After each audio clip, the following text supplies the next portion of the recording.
DJ, fix his microphone. Fix his microphone. Me want to talk to the people. Make sure say the people them hear me clear. Sing. People power. Our power. Puerto Padano. Puerto One. Puerto Padano. NUP. Everywhere. NUP. Even here. In Omoro. Hello. Allow me open my eyes now.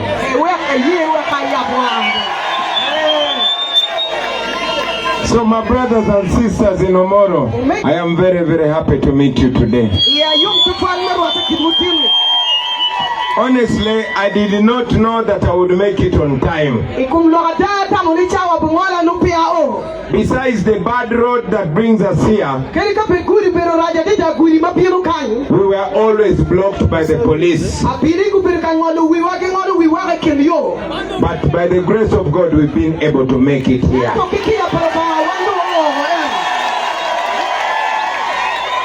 I want to thank my fellow leaders, to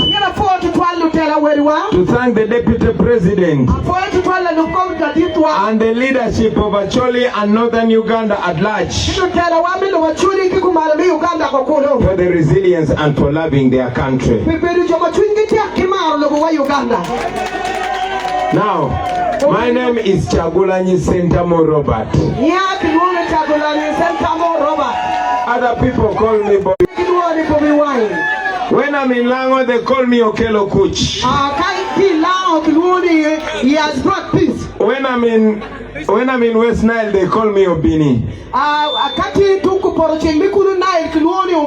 But when I'm in Acholi land, my name is Ogeng Lapiem.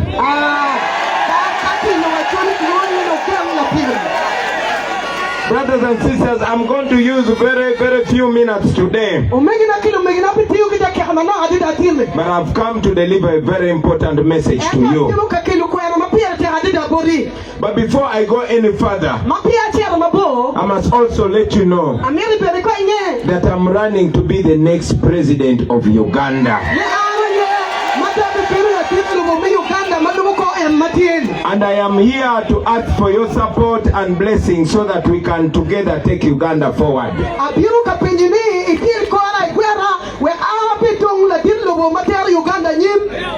I know I'm talking to relatively young people. Majority of you might not understand what happened 40 years ago,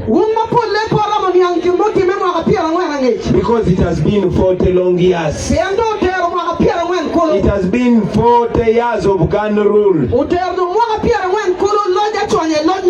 years of poverty, 40 years of slavery, and 40 years of undermining human rights here in Uganda.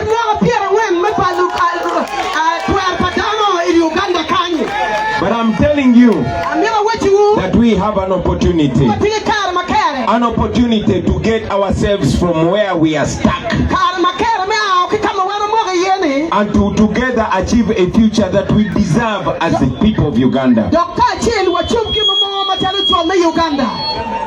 Now 40 years ago, Museveni took over our country. He was not voted, he was not elected, but he fought against the former president. After an election that happened in 1980, an election where Museveni got only 1% of the vote. I'll say that again for clarity. In 1980, there was an election, and Museveni got only 1%. But he said they had stolen his vote, and he started a war. And in that war, more than 500,000 Ugandans died. And Museveni told our parents that he was bringing democracy to Uganda. He wanted to bring back human rights, and he wanted to stop the stealing of elections. Now we are supposed to be in a campaign, and I'm a presidential candidate. But have you ever seen it anywhere in the world where a presidential candidate must put on a bulletproof and a ballistic helmet because he's fearing for his life? You have seen on TV every day. Every time we are campaigning, they are shooting at us and shooting tear gas at innocent citizens. Those are the things we are trying to end in Uganda. I am aware that even before I came here, they were stopping you from coming to this rally and paying young people not to come and listen to this message. And as if that is not enough, you have seen police trucks and tear gas trucks moving all over Omoro. Now, even if a school is burning in Omoro, you cannot see as much police as you're seeing today. Even when there's a big problem, even when the church is burning, you can not see such police. But they have brought so many police trucks and military trucks to intimidate you because they fear the people. They fear you because they have cheated you. They fear you because they betrayed you. But most importantly, they fear you because you have opened your eyes. I know I'm talking to relatively young people. So when I tell you that Uganda has ever been in a better situation, you might not believe me. When I tell you that Omoro has ever been in a better position, you might not believe me. Because majority of the people that saw those things are old or they have died. Museveni comes here and tells you he brought peace. But who had taken away that peace? That is his rebel, the NRA rebels. He tortured our people, killed our fathers and mothers, raped our people, and now he comes back and tells us he's giving us peace. Peace is not the absence of war. Peace is the presence of justice and equality.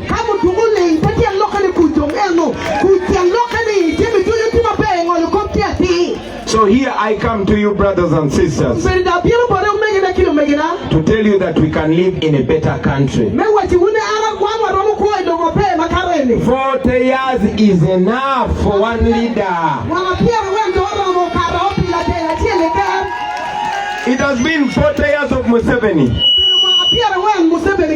But look at the road that comes from Omoro. Look at the health center near you. Look at the school near you. Even if they use the police to torture us, but look at the condition of the police stations.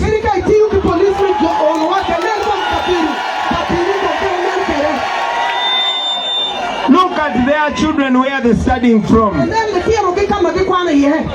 And yet Uganda is a rich country. Uganda is a very, very rich country. And Ugandans can enjoy Uganda if we have better leaders. For the last 40 years, they have been promising to compensate your cattle that was stolen during the war. They promised that every election cycle. And even in this election cycle, Museveni said he's going to give 5 cows to every household. But you know as well as I know that those are lies. I want to ask you, the people of Omoro, if Museveni's people come telling you they're going to give you 5 cows, tell them to give them to you before the election.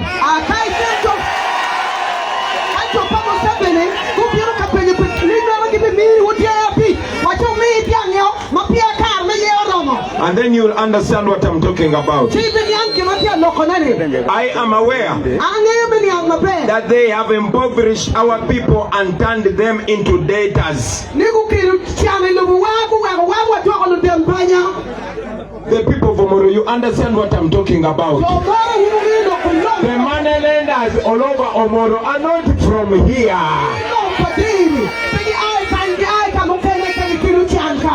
That is, in English, that is called colonialism by fellow black people.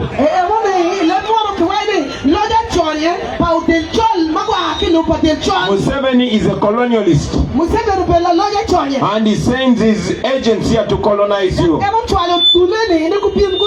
just like he has done to the rest of the country.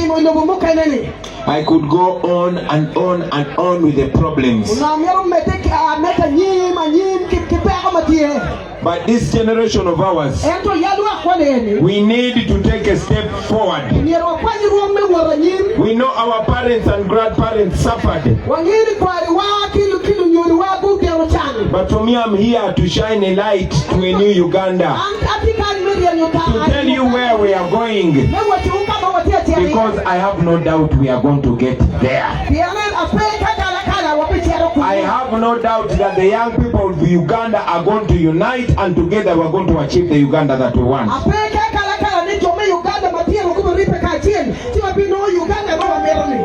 Now, for me, I was a musician.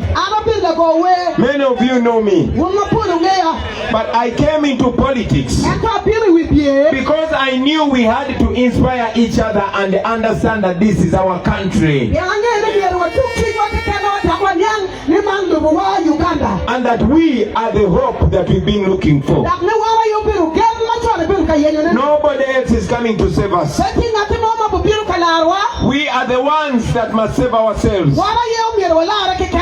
And unfortunately, we must also. Those that are still alive, they've already lost hope. I see somebody there. Is everything okay? Yeah, alright. Everything good, man? Everything alright? Alright. People power! Our power! So brothers and sisters, I am here to ask you, especially the young people of Omoro, to join this cause.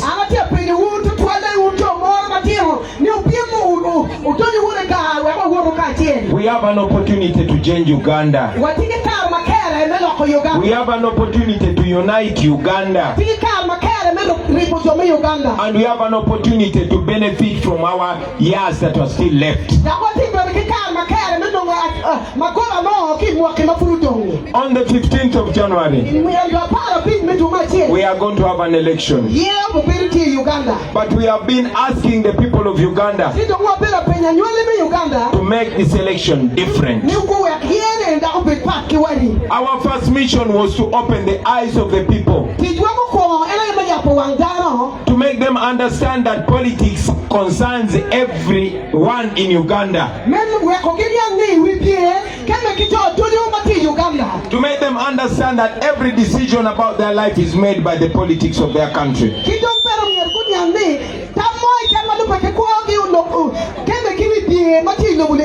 And that the people we elect into office are the people that decide for us what benefits us or what kills us.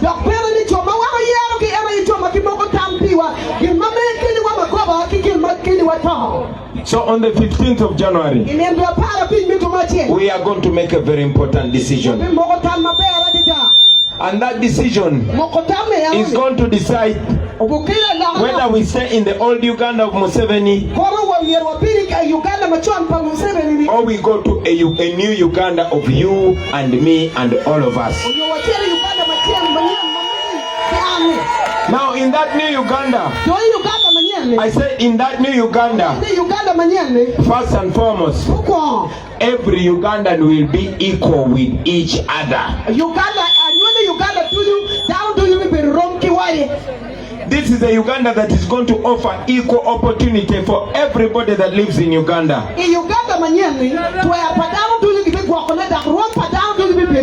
Regardless of your tribe or your religion. In a new Uganda, to get a government job, it will not depend on your tribe. It will not depend on what language you speak. It will depend on your talent and your willingness to work.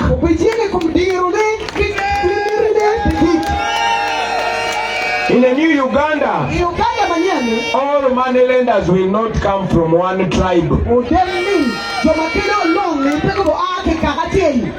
As a matter of fact, you will not need moneylenders because you will not be impoverished. In a new Uganda, the wealth of the country will not be enriching only one family. In a new Uganda, we're going to have better roads, better schools.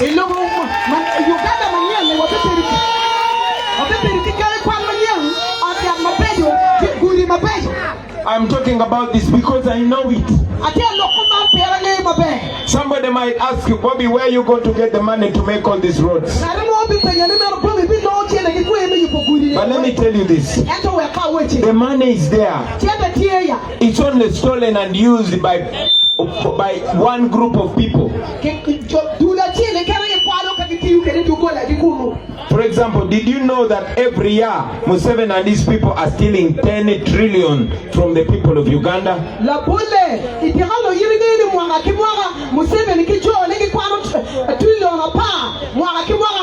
Let's make this even clearer. I did not say 10 million. Trillion. Yes, tell them I did not say 10 million. I did not say 10 billion. I said 10 trillion. In 1 year. That means in 5 years they take away 50 trillion from us. Now that money is more than enough to build all the roads in Uganda. In every region. And we will even have a balance. But we don't build them because the money is stolen. The same story goes to the schools and the hospitals. Let me give you one example. Museveni uses 3.5 billion every day in his house. I know it is shocking, but it is true. 3.5 billion. Now that money should have gone to the schools and the hospitals, but he's using it to buy political opponents.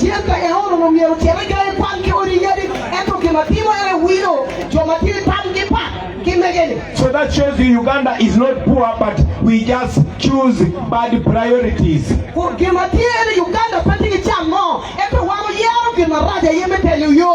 The government of Uganda is serving one person instead of serving the people of Uganda.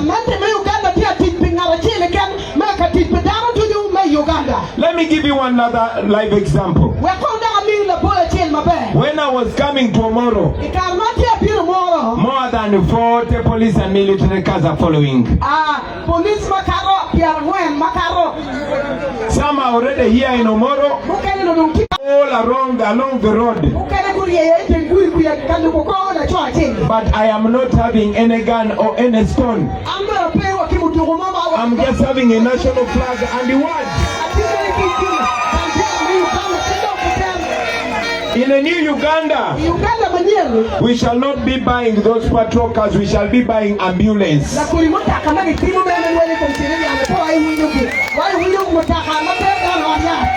In a new Uganda, we shall not be paying police and military officers to scare people. We shall be paying teachers and doctors. Because that is what benefits our people.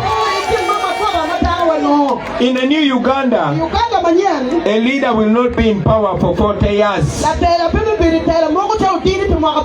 We are going to make sure that democracy, real democracy, stands in Uganda. Now, before I conclude, I want to tell you one story. You see, the long time ago, there was a Russian dictator called Joseph Stalin.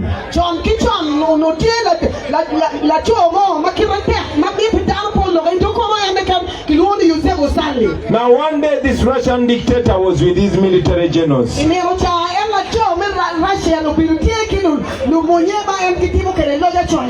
And he said, let me show you how to break down people and make them bow to you. And make them worship you even if you oppress them. So Stalin got a live chicken. A live chicken. A live guano. So he started plucking out the feathers. He plucked out the feathers. The guano was feeling so much pain. But Stalin was not stopping. He plucked all the feathers from the guano, and the guano became naked. So he put the guano down on the floor. The guano was feeling so much pain, but the guano was angry also. So he picked a few grains of wheat. You can compare it to maize. So he started throwing down to the guano, and the guano started picking it as it was following Stalin. Dropped a few grains, and Stalin was walking, and the guano was following. And Stalin told his generals that, do you see, this is how you do to people. You beat them down, you reduce them to nothing, you make them hungry, and after you can be sure they will bow down to you and worship you. That is exactly what Museveni is doing to the people of Uganda. That is exactly what Museveni is doing to the people of Acholi. You know as well as I know. For you, the young people of Acholi, I want to challenge you. I know you have internet on your phones. You will not hear this on radio or TV, because most TVs are compromised or intimidated. But I'm giving you this information because I don't fear Museveni. Now, for all of you that have internet, you the young people of Acholi, I want you to go on YouTube and you put in a brilliant genocide. You type in a brilliant genocide, and you will see what Museveni did to the people of Acholi after 1986. You will see how he killed your people. In that documentary, there are many Moro voices from Acholi. There is my friend called Mwaka Lutukumoi. There is my friend called Milton Alimadi. In that documentary, you will even see Norbert Mao when he still had his brain in his head. You will see all the truth. What Museveni has done to you, and what Museveni is continuing to do to you, is to make you slaves and to make you worship him. Let me ask you a question. Have you ever wondered why the sons, the great sons of Acholi, are dying and there's no explanation? Have you ever got answers about the death of Julius Oketa? Have you ever had answers about the death of Walter Ochola? Have you ever had answers about the death of Paul Okech? Have you ever had answers about the death of Jacob Olanya? Now that is for you to think about. That is for you to think about. And after doing all that to you, he will pick a few leaders from Acholi. He will feed them and make their stomachs big. He will pick people who used to speak for you. People like Nobati Mao. He will fill their stomach and they will change their words. But I want to tell you, your hope is not in the politicians. Your hope is in you. Your hope is in you. When you choose to free yourself, the rest of the country will be free. What is happening to the people of Acholi? It has happened to my people in Uganda. It has happened to the people of Kasese. It has happened to the people of Busoga. And some of you have been following. We've been all over the country. And even the people of Ankole are also not all right. So in this election, I keep telling people that when we went to court and Museveni rigged the court as well, we told the people that now we are bringing the case to the court of public opinion, the court of the people.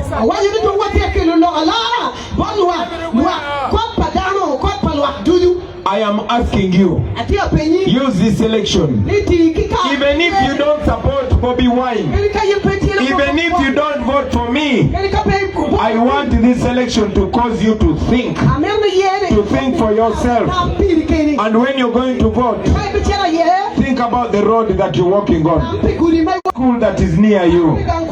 Think about the health care that is in your area. Think about the young people that are not employed. And that will make you make a decision that will change your life.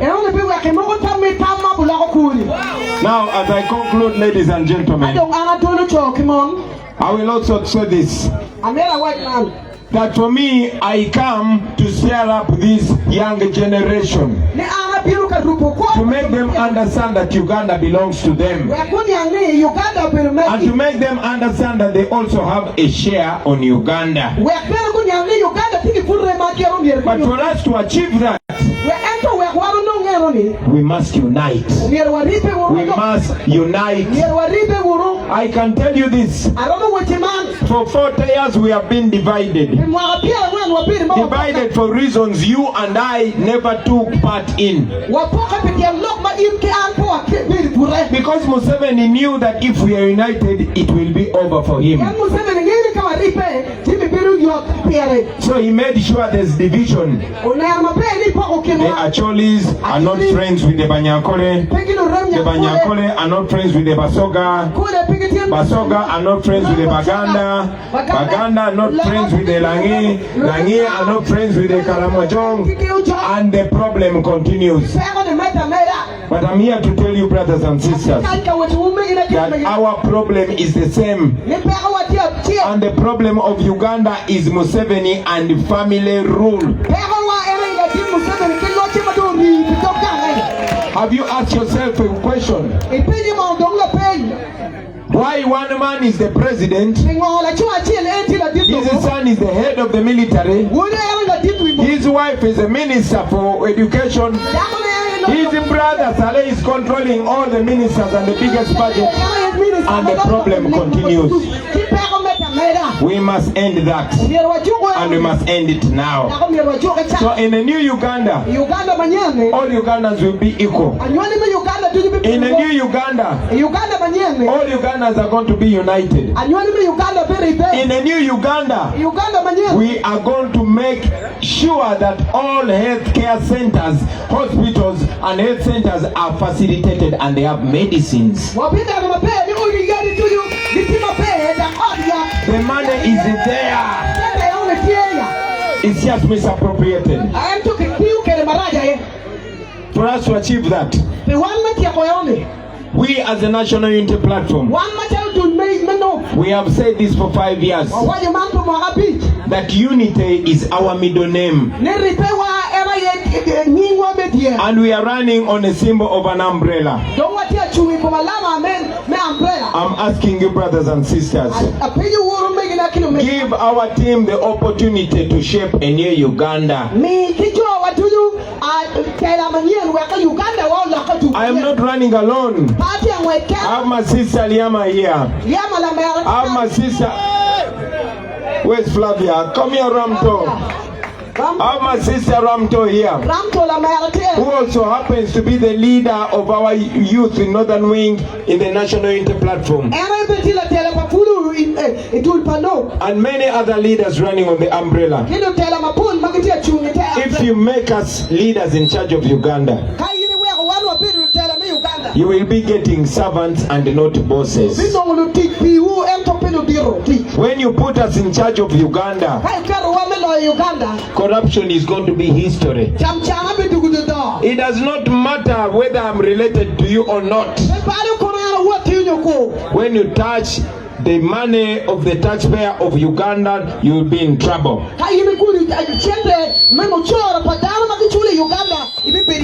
But most importantly, when you put us in charge of Uganda, power will be coming back to the people. The people of Uganda, for the first time, will have the opportunity to elevate one of them and make him president. That means